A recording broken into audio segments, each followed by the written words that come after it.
જય શ્રી કૃષ્ણ મારા ઓલા વિદ્યાર્થીઓ, આપણે છેલ્લા વિડીયોમાં આ ચેપ્ટરના ટેક્સ્ટબુક આધારિત તમામ દાખલાઓ પૂર્ણ કર્યા હતા, રાઈટ? તો આશા રાખું છું કે તમને બધાને સમજાઈ ગયા હશે.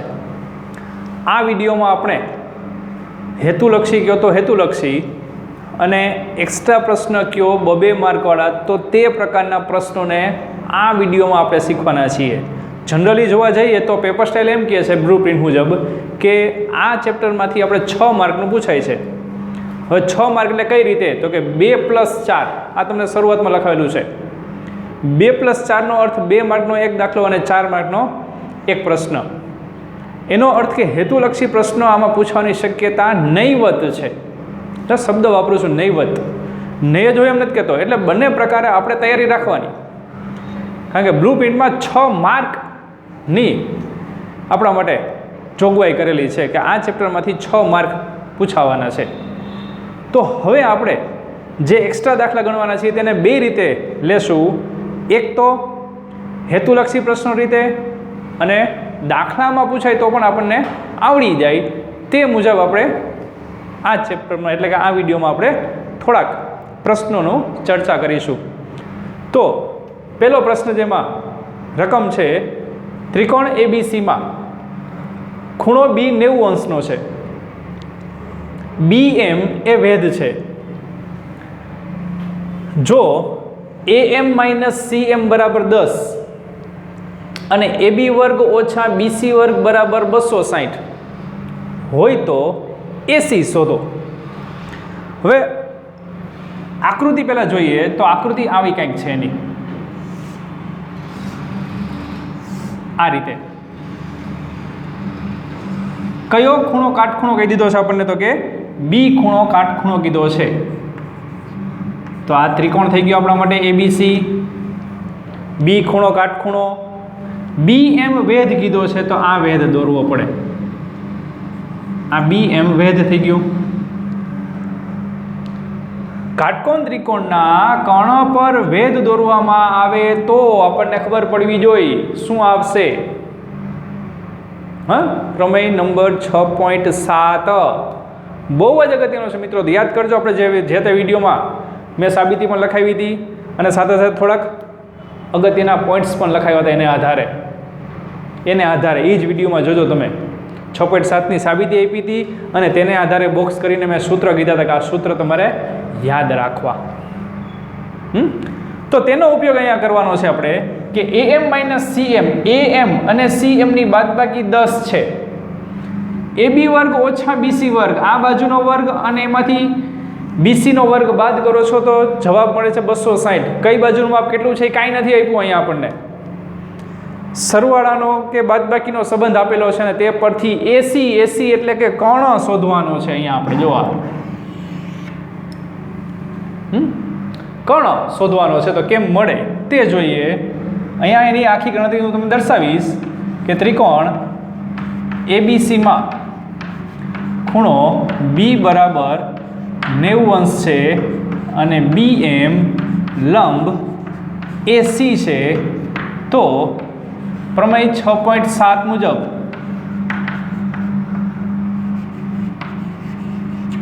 શું કહી શકાશે? જોજો કે AB વર્ગ બરાબર, મેં ત્યાં તમને જે તે વિડીયોમાં લખાવેલું છે કે AB વર્ગ શું થશે? તો કે AM ગુણ્યા AC લખાવેલું છે તમને, જોજો. અને આને પેલું પરિણામ કહીએ. BC વર્ગ બરાબર પણ કંઈક લખાવેલું છે, CM ગુણ્યા AC. આવું કંઈક પરિણામ તમને લખાવેલા છે સૂત્ર તરીકે. તો AB વર્ગ એટલે AM ગુણ્યા AC, BC વર્ગ એટલે CM ગુણ્યા AC. બંને પરિણામની બાદબાકી કરીએ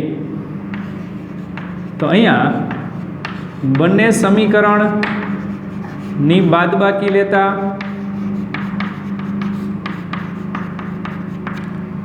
તો શું આવશે? તો કે AB વર્ગ ઓછા BC વર્ગ બરાબર શું આવે બીજી બાજુએ? તો કે AM ગુણ્યા AC માઇનસ CM ગુણ્યા AC આવશે.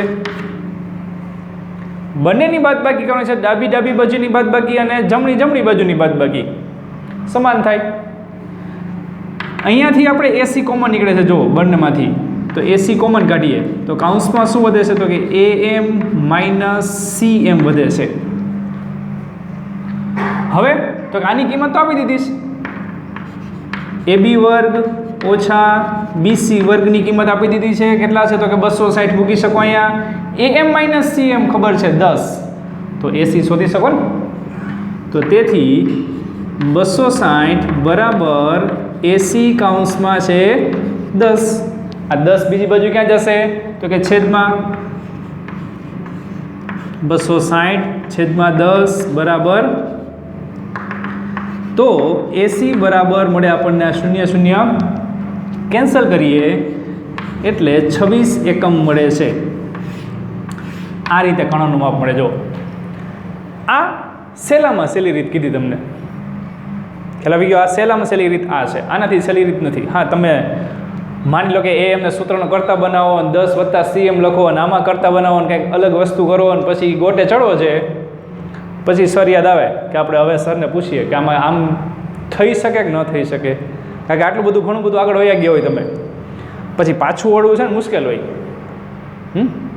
ખોટે રસ્તે ઘણી બધી વખત વયા ગયા હોય ને દાખલામાં, એટલે પાછા વળતા આપણને 10 વખત વિચાર આવે પાછા વળશું તો શું થશે. મળી જવાનું, પહેલેથી શરૂઆત કરવાની. આનાથી ટૂંકી રીત નહીં હોય, રાઈટ. તો આ પ્રમાણે 6.7નો આપણે ઉપયોગ કરેલો છે. 6.7 એટલે યાદ આવી ગયું છે. હવે એક આ સૂત્ર અને હજી એક સૂત્ર તમને કહી દઉં કે BM² બરાબર AM ગુણ્યા CM. આ એક ત્રીજું સૂત્ર પણ લખાવેલું છે એમાં. એટલે આ વસ્તુ યાદ રાખતા જજો તો તમને ક્યાંય પ્રશ્ન નહીં આવે, રાઈટ. ચલો, તો આપણે જોઈએ દાખલા નંબર 2. એ પણ એક્સ્ટ્રા જ છે. આજે જે કંઈ કરાવી છે બધા એક્સ્ટ્રા હશે. ટેક્સ્ટ બુકના બધા આપણે પૂરા કરી દીધા છે અને બહુ ઓછા દાખલા છે એમાં. એટલે આપણે હવે જે દાખલા શીખવાના છે એક્સ્ટ્રા તરીકે, તો નવા કંઈક દાખલા આપણે શીખવા જોશે. તો બીજી રકમ અહીં આપેલી છે તમને, ત્રિકોણ ABCમાં ખૂણો A વત્તા ખૂણો C બરાબર B છે. કંઈક નવું આવ્યું છે મિત્રો અહીંયા આ વસ્તુ તમારા માટે. બે ખૂણાનો સરવાળો ત્રીજા ખૂણા જેટલો થાય છે, એટલે કે A વત્તા C બરાબર B છે. BM ભેદ છે, AM 16 CM 9 હોય તો BM AB અને BC શોધો. કેમ મળે? તો એના માટે આપણે હવે લેવાનું છે આ બોક્સ કર્યું ને એ અગત્યનું છે. એના પરથી પહેલાં આપણે ચકાસી લેવાનું છે કે ત્રિકોણ કયા પ્રકારનો છે. તો અહીંયા ચકાસીએ કે ત્રિકોણ ABCમાં ત્રણેય ખૂણાનો સરવાળો કેટલો હોય, તો કે 180 હોય.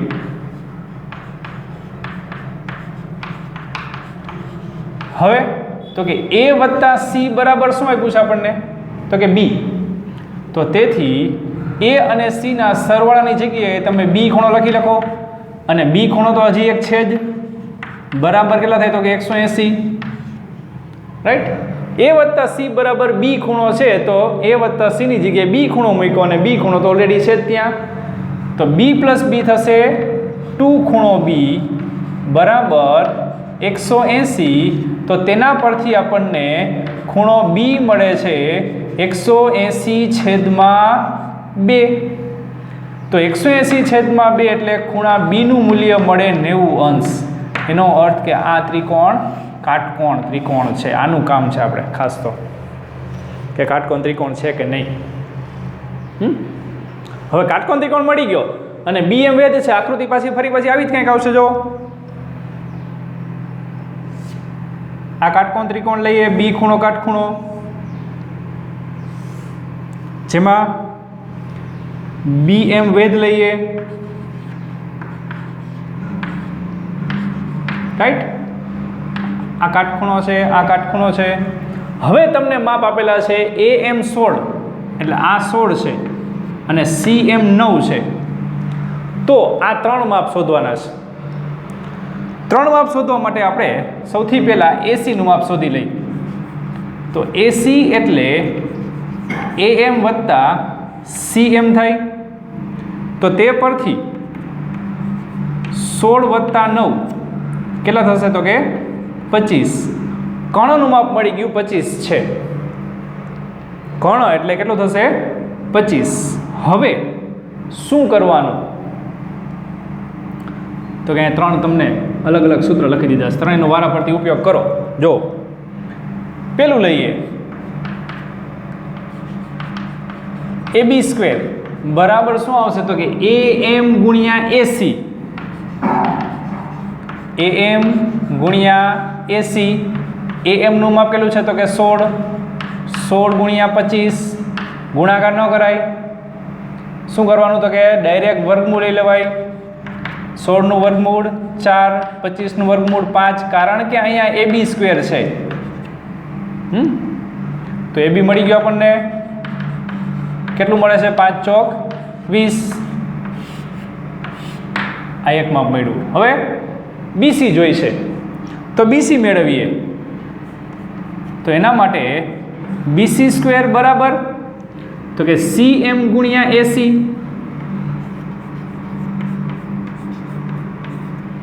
CM નું માપ 9, AC નું માપ 25. ગુણાકાર ન કરાય ડાયરેક્ટ. જો વર્ગમૂળ વાળી સંખ્યા હોય તો વર્ગમૂળ જ લઈ લેવાય. 3 ગુણ્યા 5 એટલે BC બરાબર મળે છે આપણને 5 તેરી 15 છે. ત્રીજું બાકી છે હજી BM. તો BM કેમ મળે? તો કે BM પણ શોધી લઈ. ચાલો, તો BM² બરાબર AM ગુણ્યા CM. તો 16 ગુણ્યા 9 લઈ લો વર્ગમૂળ. તો BM બરાબર 4 ગુણ્યા 3. તો તેથી BM નું માપ મળે 4 તેરી 12. બીજી રીત પણ છે. જો મિત્રો, અહીંયા માની લો કે તમે પહેલાં આનો ઉપયોગ કર્યો, BM મળી ગયું આના પરથી. BM² બરાબર AM ગુણ્યા CM. ઓકે, આ 12 મળી ગયું. હવે આ કાટકોણ ત્રિકોણ લઈ શકો તમે, જોવો જોઈએ. તો આ કર્ણ થાય. AB વર્ગ બરાબર AM વર્ગ વત્તા BM વર્ગ લ્યો તો તમને જવાબ આ જ મળે.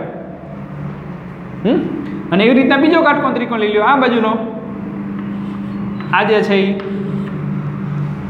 તો તેમાં BC વર્ગ બરાબર BM વર્ગ વત્તા CM વર્ગ, તોય જવાબ આ જ મળે. આ તો પાયથાગોરસ સિવાય તમને થોડુંક અલગ કરાયું છે. બાકી થાય તો છે જ, પણ એક વખત તો આ તમારે ઉપયોગમાં લેવું પડે. સમજી ગયું બધાને? આ બે દાખલા વ્યસ્ત રીતના સમજાઈ ગયા છે. શું કરવાનું છે? તો કે સ્ક્રીનશોટ સરસ મજાનો પાડી લ્યો. ચલો, તો આપણે અહીંયાથી આપણે આગળ વધીએ. દાખલા નંબર 3 અહીંયા લખેલો છે.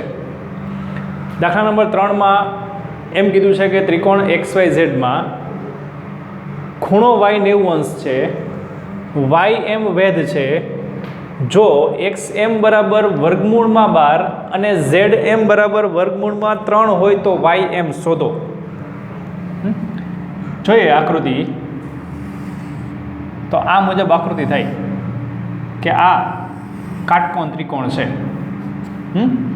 કાટકોણ ત્રિકોણમાં અહીંયા x કહીએ, અહીંયા y કહીએ, અહીંયા z કહીએ. y ખૂણો કાટખૂણો થઈ ગયો છે, ym વેધ છે, તો એને આપણે આ વેધ તરીકે દર્શાવી દઈએ. આ વેધ થયો, ym વેધ છે. હવે બે માપ તમને મિત્રો અહીંયા આપેલા છે. બે માપ કયા કયા? તો કે એક તો xm એટલે આ વર્ગમૂળમાં 12 આપ્યું છે, અને એક આપેલું છે આ zm એટલે કે આ માપ વર્ગમૂળ 3, અને તે પરથી આ માપ શોધવાનું છે, ym માપ. હમણાં જ આપણે સૂત્રનો ઉપયોગ કર્યો હતો. બીજા દાખલામાં આપણે 3 શોધ્યા હતા માપ. કયા કયા? તો કે xy, yz અને ym. અહીંયા ખાલી ym શોધવાનું છે. 1 માર્કમાં આવી શકે, 2 માર્કમાં પણ તમે લઈ શકો, ખાલી જગ્યા તરીકે આવી શકે કે ત્રિકોણ XYZ માં ખૂણો y બરાબર 90° છે, ym વેધ છે. આ ગણતરી એટલા માટે કરાવું છું કે માની લો કે આ દાખલો 2 માર્કમાં પૂછાણો તો આખી રીત કરવી પડે. વેધ છે તો પ્રમેય 6.7 પરથી શું કહી શકાય તો કે y_m² બરાબર xm ગુણ્યા mz થાય. y_m² બરાબર xm ગુણ્યા mz થાય. હવે કોના પરથી આવ્યું આપણે આગળના વિડીયોમાં જોવું પડે ને કે આપણી નોટ ખોલવી પડે કે આ શેના પરથી લખાયું છે. મેં તમને યાદ હોય તો આપણે 6.7 પ્રમેય જે છે એનું વિધાન એમ હતું કે કાટકોણ ત્રિકોણના કર્ણ પર વેધ દોરવામાં આવે તો વેધની બંને તરફના ત્રિકોણો મૂળ ત્રિકોણને સમરૂપ હોય છે અને પરસ્પર પણ સમરૂપ હોય છે. તો આ પરસ્પર જ્યારે સમરૂપ થાય ને એના પરથી આ વિધાન લીધું છે. આ સૂત્ર કયું y_m² બરાબર xm ગુણ્યા mz. અને પછી તમને ખ્યાલ હોય તો મેં તમને એક આ વખતની માર્ચની પરીક્ષામાં જે પૂછાયેલ દાખલો હતો ને તેનું ઉદાહરણ આપ્યું હતું, કમાનવાળો દાખલો. તો y_m² બરાબર શું થાય xm ગુણ્યા mz. તો y_m² શોધવાનું છે. xm આપેલું છે કેટલું વર્ગમૂળમાં 12, તો અહીંયા લખીએ વર્ગમૂળ 12 ગુણ્યા mz એટલે વર્ગમૂળ 3. કેટલું થાય વર્ગમૂળ 12 ગુણ્યા વર્ગમૂળ 3 લખાય વર્ગમૂળમાં 36. હા, ગુણાકાર થઈ શકે, સરવાળો કીધો તો ન થાત પણ ગુણાકાર થઈ શકે છે. તો વર્ગમૂળમાં 36, તો 36નું વર્ગમૂળ કેટલું થાય 6. અહીંયા બધા રાજી થઈ જાય, હાલો આપણો જવાબ આવી ગયો. 6 જવાબ નથી, ખ્યાલ આવે છે. આ જે મૂલ્ય મળ્યું એ કોનું છે તો કે y_m² નું છે. આપણે પૂછેલું છે અહીંયા ym, તો વર્ગમૂળ લેવું પડે એટલે કે ym બરાબર લખાય વર્ગમૂળમાં 6. આ જવાબ થયો. આ જવાબ થયો. આ ધ્યાન રાખજો ખાસ. ઘણી વાત આ તમને વધારાનું એક્સ્ટ્રા તરીકે આપું કે અહીંયા xm બરાબર વર્ગમૂળમાં 27 લઈ લ્યો અને mz બરાબર વર્ગમૂળમાં 3 લ્યો અને પછી કરી જોજો પાછો આ દાખલો. તો 27 તેરી 81, 81 નું વર્ગમૂળ 9 આવશે અહીંયા અને પાછું એનું વર્ગમૂળ લેશો એટલે 3 આવી જશે. એક્સ્ટ્રા તરીકે લઈ શકાય. કે ym શોધો એમ. એટલે આમાં વર્ગમૂળવાળા દાખલા હોય ત્યારે થોડુંક આપણું માઇન્ડ છે એલર્ટ રહેવું જોઈએ, તો જ તમને આવી વસ્તુઓ ધ્યાનમાં રહે. નહીંતર અહીંયાથી આપણો દાખલો પૂરો થઈ જાય એટલે માર્ક વયા ગયા. સમજાઈ ગઈ વસ્તુ? આ કંઈક નવું હશે ને તો હું તમને શીખડાવીશ, બાકી તો બધા હોશિયાર જ છો. બરાબર, ચાલો આ દાખલો સમજાઈ ગયો. તો હવે ચોથો દાખલો લઈએ. ચોથા દાખલાની રકમ છે કે ત્રિકોણ ABCમાં AD મધ્યગા છે. એક શબ્દ આવી ગયો સરસ મજાનો, મધ્યગા.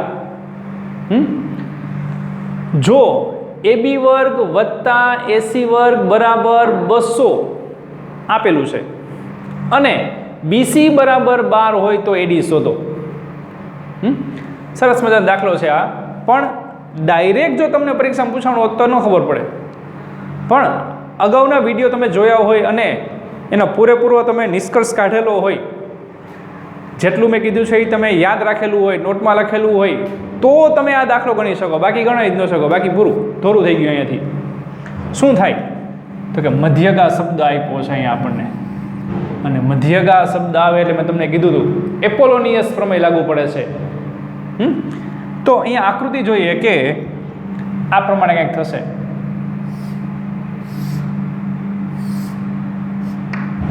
આ જે છે એમાં આ મધ્યગા છે, એ નામ આપી દઈએ A B C અને D. આ બે સરખા ભાગ કરે. ચલો હવે AB વર્ગ વત્તા AC વર્ગ એટલે આ બંને બાજુના વર્ગનો સરવાળો આપી દીધો છે, જે આપણે સૂત્ર મૂકવાનું જ છે જો સૂત્ર યાદ હોય તો. BC બરાબર 12 છે, આનું માપ આખું 12 આપી દીધું છે.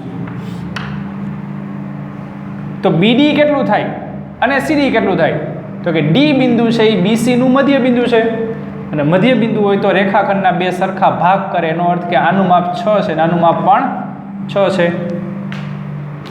તો અહીંયા ત્રિકોણ એબીસીમાં એડી મધ્યગા હોવાથી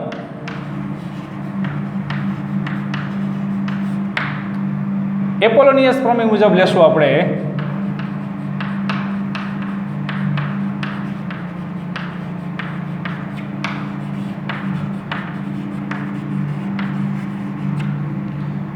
અહીંયા આમ પણ લખી શકો બીડી બરાબર છે બીસી છેદમાં 2 એટલે કે 12/2 કેટલા થશે તો કે 6. એપોલોનિયસ પ્રમેય મુજબનું સૂત્ર જો યાદ હોય બધાને તો AB વર્ગ વત્તા AC વર્ગ બરાબર 2 AD વર્ગ વત્તા BD વર્ગ થાય. AB વર્ગ વત્તા AC વર્ગ બરાબર મધ્યગા જે બાજુ પર છે તે સિવાયની બંને બાજુના વર્ગનો સરવાળો તાર્યો થઈ ગયો. AB વર્ગ વત્તા AC વર્ગ બરાબર શું આવે તો કે 2 મધ્યગાનો વર્ગ વત્તા મધ્યગા જે બાજુ પર છે એની અડધી બાજુનો વર્ગ કરવાનો છે. તો અહીંયા બધી કિંમત મૂકી દઈએ. AB વર્ગ અને AC વર્ગનો સેપરેટ માપ નથી આપણી પાસે, પણ બેનો સરવાળો આપી દીધો છે. કેટલો તો કે 200 બરાબર 2 AD નું માપ એ તો શોધવાનું છે. તો અહીંયા લઈએ AD વર્ગ. BD ક્યાં તો કે 12 તો BC છે તો એનું અડધું અહીંયા લખેલું છે આપણે 6, અહીંયા લખાય 6 નો વર્ગ. હવે 2 છેદમાં જવા દો એટલે થશે 200/2 બરાબર AD વર્ગ વત્તા 36.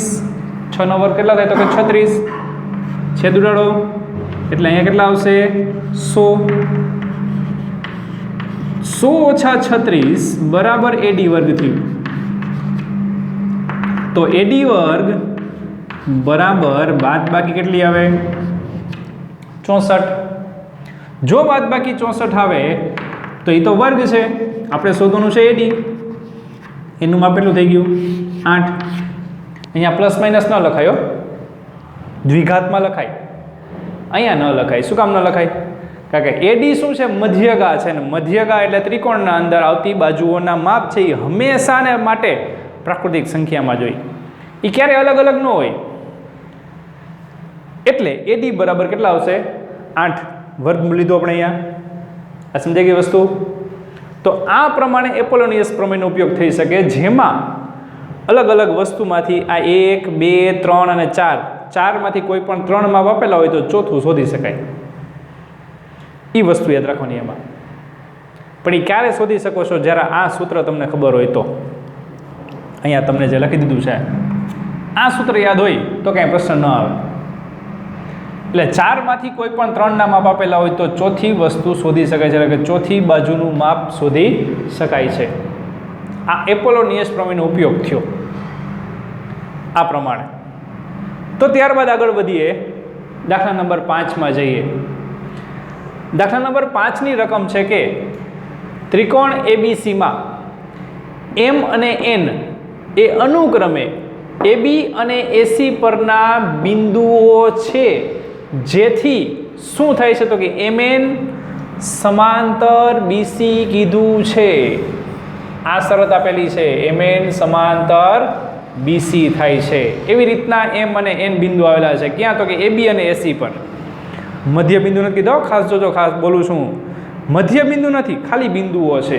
પણ એને જોડતો રેખાખંડ છે ત્રીજી બાજુને સમાંતર થાય છે. એટલે કે આકૃતિ આપણે જોઈએ તો આ પ્રમાણે થાય. અહીંયા ધારો કે M બિંદુ છે, અહીંયા ધારો કે N બિંદુ છે, એને જોડતો રેખાખંડ થશે આ. આને લઈએ આપણે A B C, આ M અને N. માપ આપેલા છે AM બરાબર x, એટલે અહીંયા x લઈએ. MB બરાબર x ઓછા 2, તો આ માપ છે x ઓછા 2. AN બરાબર છે x વત્તા 2 અને NC બરાબર છે x ઓછા 1. તો આ પ્રમાણે તમને અહીંયા માપ આપેલા છે. તો આ માપ પરથી આપણે x ની કિંમત શોધવાની કીધી છે. થોડોક અલગ દાખલો, પણ રીત તો શીખી ગયા છીએ આપણે, તે જ લેવાની છે. અને કઈ રીત લેવાની? તો કે પ્રમેય નંબર 6.1, સમપ્રમાણતાના મૂળભૂત પ્રમેયની રીતે જ આ દાખલો થાય છે. કયો પ્રમેય? સમપ્રમાણતાનો મૂળભૂત પ્રમેય. કે અહીંયા લખવાનું થોડુંક લખાણ કે ત્રિકોણ એબીસીમાં MN સમાંતર BC છે, તો તેથી પ્રમેય 6.1 મુજબ, હવે તો કે શું લખાય 6.1 મુજબ? તો કે AM છેદમાં MB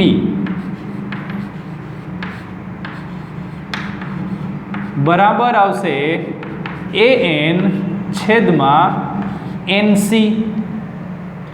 AM ના છેદમાં MB બરાબર AN ના છેદમાં NC. આ સૂત્ર છે. આ સાધી હતું આપણું સમપ્રમાણતાના મૂળભૂત પ્રમેયનું. હવે ખાલી કિંમત મૂકવાની છે જે તે જગ્યાએ. તો અહીંયા આપેલું છે x છેદમાં આવશે x ઓછા 2 બરાબર અહીંયા આવશે x વત્તા 2 છેદમાં આવશે NC નું માપ છે x ઓછા 1. આ થઈ ગયું. હવે શું કરવાનું? તો કે ખાલી સાદું રૂપ આપવાનું છે. તો સાદું રૂપ કેમ દેવાય? તો કે ક્રોસ ગુણાકાર. આ છેદમાં છે, આ બાજુ અંશમાં ગુણે, આ છેદમાં છે, આ બાજુ અંશમાં ગુણશે. તો તેથી x કૌંસમાં આવશે x ઓછા 1 બરાબર x વત્તા 2 અને x ઓછા 2. વિસ્તરણ કરીએ તો x ગુણ્યા x થાય x વર્ગ ઓછા x બરાબર આ બે કૌંસનું વિસ્તરણ થાય x વર્ગ ઓછા 4. તો કે ડાયરેક્ટ કેમ કર્યું? બે કૌંસ સરખા, નિશાની વિરુદ્ધ હોય તો શું કહેવાય? 8મા ધોરણમાં શીખી ગયા છો આ વિસ્તરણ. તો કે પહેલા પદનો વર્ગ માઇનસ બીજા પદનો વર્ગ ડાયરેક્ટ લખી શકો છો તમે. તો એ ડાયરેક્ટ લખેલું છે આપણે. હવે તો કે બે બાજુથી x વર્ગ ઉડી જાય. તો તેથી મળ્યું આપણને ઓછા x બરાબર ઓછા 4. તો x નું મૂલ્ય કેટલું થાય? તો કે 4. આમ x નું મૂલ્ય શોધી શકાય. આ બધા દાખલા જે આજે કરાવ્યો છે તમને એ એક એક આઈડિયલ પરિસ્થિતિ તમને કીધી છે. માપ અલગ અલગ આવી શકે આમાં. અહીંયા તમને માપ અલગ અલગ આપી શકે છે. x ની જગ્યાએ x ઓછા 1 આપે, x વત્તા 2 આપે, કાંઈ પણ આપી શકે છે. આઈડિયલ પરિસ્થિતિ કે તમારી સામે કાંઈક નવું આવી જાય આવા પ્રકારનું, તો દાખલો મૂકીને જ દેવાનો. આપણને આવડતો હોવો જોઈએ. એટલે કાંઈક નવા પ્રકારના દાખલા હું તમને કરાવું છું. આ ખ્યાલ આવે છે ને? ખાલી આંકડા લઈને નહીં. આંકડા લઈને તો આપણે ગણેલા છે કે અહીંયા આંકડા આપેલો હોય, અહીંયા અંક આપેલો હોય, અહીંયા અંક આપેલો હોય, અહીંયા અંક આપેલો હોય, તો શું કરવું? તો એ બધી વસ્તુ તો આપણને ખબર છે. પણ જ્યારે આવા અજ્ઞાતના સ્વરૂપમાં માપ આપેલા હોય તો પણ દાખલો થઈ શકે છે. એ વસ્તુ તમને આ શીખવાડવા માગું છું કે x ની કિંમત શોધવાની હોય તો આમ શોધી શકાય. અહીંયા પણ મેં તમને એ પ્રમાણે કીધું. આમાં પણ અલગ અલગ માપ આપી શકે છે. ખ્યાલ આવ્યો તમને? ચાલો આનો એક સરસ મજાનો તમે સ્ક્રીનશોટ પાડી દો. પાડી દો બધાએ. તો હવે આ વિડીયોમાં આપણે થોડાક એક્સ્ટ્રા દાખલા ગણેલા છે. આશા રાખું છું કે તમને થોડીક મજા આવી તો આવી હશે એક્સ્ટ્રા દાખલા ગણવાની, અને કંઈક નવું પણ મળ્યું હશે. તો હવે ફરી પાછા જ્યારે આપણે મળીએ છીએ ત્યારે ફરી પાછા થોડાક નવા આવા જ પ્રકારના દાખલા સાથે મળીએ છીએ. ત્યાં સુધી જય હિન્દ, જય ભારત.